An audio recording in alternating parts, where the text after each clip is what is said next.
गुरुब्रह्मा गुरुर्विष्णू गुरुदेव महेश्वरा गुरु साक्षात् परब्रह्म तस्मै श्री गुरुवे नमः। ओम विष्णुवे नमः। ओम विष्णुवे नमः।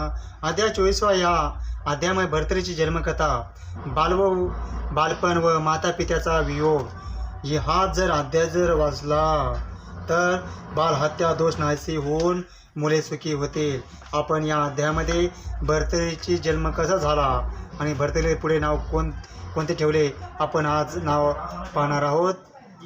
एके दिवशी संध्याकाळची उर्वशीची व सूर्याची नजरानजर झाली, त्यामुळे सूर्य कामातूर झाला, वीर्य पतन झाले। आकाशातून वीर्य पडताच वाऱ्यामुळे त्या वीर्याचे 2 भाग झाले। त्या भागापैकी एक भाग लोमेश ऋषीच्या आश्रमातल्या एका घरात पडला, त्यातून अगस्तीचा देह उत्पन्न झाला। वीर्याचा दुसरा भाग कौलिक ऋषीच्या आश्रमामध्ये आला, तेव्हा त्याला कौलिक ऋषी भिक्षा आणण्यासाठी आश्रमात बाहेर जात होता। त्याने भिक्षापात्र अंगणात खाली ठेवले होते, तो दार बंद करीत होता, तितक्यात तो वीर्याचा दुसरा भाग त्यांच्या भिक्षापात्रात पडला। ते ऋषीने पाहिले, त्याने ताबडतोब ओळखले की सूर्याचे वीर्य आहे। 3103 वर्ष झाल्यानंतर ध्रुमीनारायण या भिक्षा पात्रा संचार करणार हा विचार करून तो पात्र जपून तसेच ठेवला, भिक्षा पात्र व्यवस्थित जपून ठेवला। या गोष्टीला बरेच वर्ष झाल्यानंतर पुढे कलियुग सुरू झाला। त्यानंतर त्या ऋषीने ते पात्र घेतले, मंत्राचलाच्या गुहेत तोंडाशी ठेवून दिले।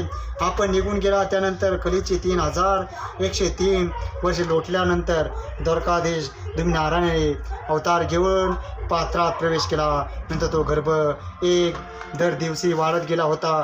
9 महिने पूर्ण होताच पुतळा तयार झाला होता। तो पुतळा या पात्रात मावण्याचा झाला। त्यावेळी मग त्या पात्राचे 2 तुकडे झाले। त्यात असलेले मूळ सूर्याप्रमाणे तेजस्वी होते, पण ते खूप रडून आकांत करत होते। काही हरणे त्याच वेळी चरवायास आली होती। त्याच एक हरणी गर्भवती होती। ते चरत चरत त्या ठिकाणी येऊन प्रसूत झाले, तेव्हा ती 2 बाळे झाले। मग पण त्याने मागे वळून पाहिले, तेव्हा तिला 3 बाळे दिसले। तिला वाटले तिन्ही बाळे माझीच आहेत। नंतर ती त्या सर्वांना चाटून हुगू लागली। मग दोन्ही हरणे दूध पिऊ लागली, परंतु तिसऱ्यांदा असे प्यायचे माहीत नव्हते, ते नुसतेच पाहत राहिले। पण नंतर हरिणीने युक्तीने त्याला स्तनपान करविले, त्याचे रक्षण केले।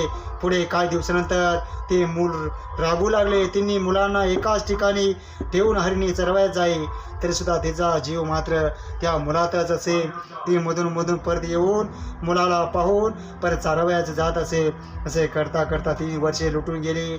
नंतर तो मुलगा हरणाप्रमाणे त्यांच्या मध्ये जाऊन झाडापाला खाऊ लागला, मात्र सारखा तो आपल्या आईबरोबर राहत होता। अशा तऱ्हेने त्याने 5 वर्ष हरिणी बरोबर काढले। एकदा दोघेही चरत चरत रस्त्यावर आली, त्यावेळी एक भाट आपल्या स्त्रीसह जात होता। त्यांच्या दृष्टीत हे मूल पडले। भाटाचे नाव जयसिंह व त्यांच्या पत्नीचे नाव रेणुका होते। ते दोघे अगदी एकमेकाने वागत होते। त्यांना तो सूर्याप्रमाणे तेजस्वी असा मुलगा दिसला, त्यामुळे त्याला खूप आश्चर्य झाले। तो विचार करू लागला, अशा सुकुमार व सुंदर मुलाच्या त्यांच्या आई बापाने कसे अरण्यात सोडून दिले। अशा तऱ्हेने अनेक विचार त्यांच्या मनात या मुलाविषयी येऊ लागले। हरणे जयसिंहाला पाहिले, ती पळून जाऊ लागली। तिच्या मागून ती मुलगाही पळू लागले, पण त्या मुलाला जयसिंहाने धरले। तो त्याला विचारू लागला, मुला तू भिवू नकोस, तुझे आईवडील कुठे आहेत ते मला सांग, मी तुला त्यांच्याकडे नेऊन पोचते करतो। पण तो मुलगा रडतच राहिला। हमरून त्याने आकांत मांडला। दुसरी हरणी हनबडा फोडत राहिले। मुलगा माणसाच्या हातात सापडल्याने तिला खूपच दुःख झाले होते। मुलगा माणसाच्या ताब्यात होता, मनुष्याच्या भीतीत ती त्याला सोडवू शकत नव्हते। त्या मुलाला जयसिंह भाटाने विचारले, मुला अरे तू असा रडून गोंधळ का करत आहेस? तुझे आईबाप कुठे आहेत ते मला सांग, म्हणजे मी तुला त्यांच्याकडे घेऊन त्यांच्या ताब्यात देतो। पण तो मुलगा फक्त भ्या करून रडतच होता। पण जयसिंहाला विचार केला, बहुतेक हा मुलगा मुका असेल असे म्हणून त्याने मुलाला खुणा करून विचारले, पण त्या मुलाला काहीच मनाचे समजल्याने त्याला काहीच उत्तर दिले नाही। मग शेवटी जयसिंहाने मुलाला खांद्यावर घेतले। तो त्याला आपल्या घरी घेऊन जाण्यास निघाला, तेव्हा तो मुलगा सारखा ओरडत होता, हरिणीला हाका मारत होता। ती हरिणीसुद्धा त्याच्या मागे मागे येत होती, पण मनुष्याच्या भिंती जवळ येत नव्हती। ह्यातील मर्म काही जयसिंहाच्या लक्षात येईना। ती हरणी जयसिंहाच्या मागे मागे ओरडत येत होती. ती बरीच लांबपर्यंत गेली होती. तिची पालसे रानात चुकली असतील मग ती ओरडत असेल असे जयेशाला वाटले. तो मुलाला घेऊन निघून गेला. जयेश मुलाला घेऊन जात होता तेव्हा संध्याकाळ झाली होती. त्यावेळी तो गंगाटक या गावी कामाला राहिला. त्याने त्या मुलाला आपल्या बायकोच्या ताब्यात दिला. त्यानंतर हळूहळू मुलाला हरणीचा विसर पडू लागला. पण त्याला खाणे पिणे बसणे उठणे बोलणे वगैरे सर्व कळू लागले. अशा तऱ्हेने तो भाट फिरत एका काशी क्षेत्र येऊन पोहोचला. तेथे भगीरथ स्नान उठवून मुलाचं भाट काशी विश्वेश्वराच्या दर्शनासाठी देवळात गेला. दर्शन घेता त्याला लिंगातून निघालेला शब्द ऐकू आला, असे की यावे भरतरी, तुम्ही अवतार घेऊन प्रकट झाला आहात, फार चांगले झाले. हे शब्द प्रत्यक्ष शंकराचे होते. ते जे शहाने ऐकले ते शब्द ऐकून हा मुलगा प्रत्यक्ष ईश्वरच आहे असा विचार त्यांच्या मनात आला. आपण पूर्वजन्मी पुण्य केलेले आहे म्हणूनच तो आपल्याला प्राप्त झाला आहे असा विचार त्यांच्या मनात आला. जयेश हा सर्व प्रकार शिबिरात आल्यावर आपल्या पत्नी सांगितला व म्हणाला, आजपासून याचे नाव भरतरी असे ठेवू. तू त्याचे संगोपन अगदी पुत्रवंत कर. ही अलभ्य जोड आपल्याला प्रत्यय न करता सहज योग जुळून आल्याने मिळाला आहे असे सांगितले. शंकराने यावे भरतरी असे म्हटले असे शंका कोणी घेईल. त्याचे कारण असे की ज्याचा जन्म भरतरी झाला म्हणून शंकराने त्याला त्याच नावाने हाक मारली. विश्वेश्वराच्या देवळात ते सर्व हकीकत रेणुका मायेला कळल्यानंतर तिला खूप आनंद झाला. त्या दिवसापासून दोघे त्याला भरतरी या नावानेच हाका मारू लागले. त्या दंपतीलाही पुत्र संतती नसल्याने भरतरी दोघांचेही अतिशय प्रेम बसले. दोघे ते पालनपोषण अगदी उत्तम रीतीने करू लागले. त्यामुळे मुलालाही आनंद होऊन तोही त्यांच्याशी प्रेमाने व त्यांच्या मनाप्रमाणे वागत असे. पण हा मुलगा चुकल्यामुळे त्याचे आईवडील दुःखी होत असतील, त्याचा शोध करीत असतील. आपल्याला ते भेटले ते मुलाला परत घेऊन जातील अशी शंका त्याच्या मनात वरचेवर येत होते. म्हणून तो त्यांचे भागात राहून भिक्षा मागून आपला जीवन यथार्थ चालवत होता. भरतरी हा संपूर्ण राजयोगी होता.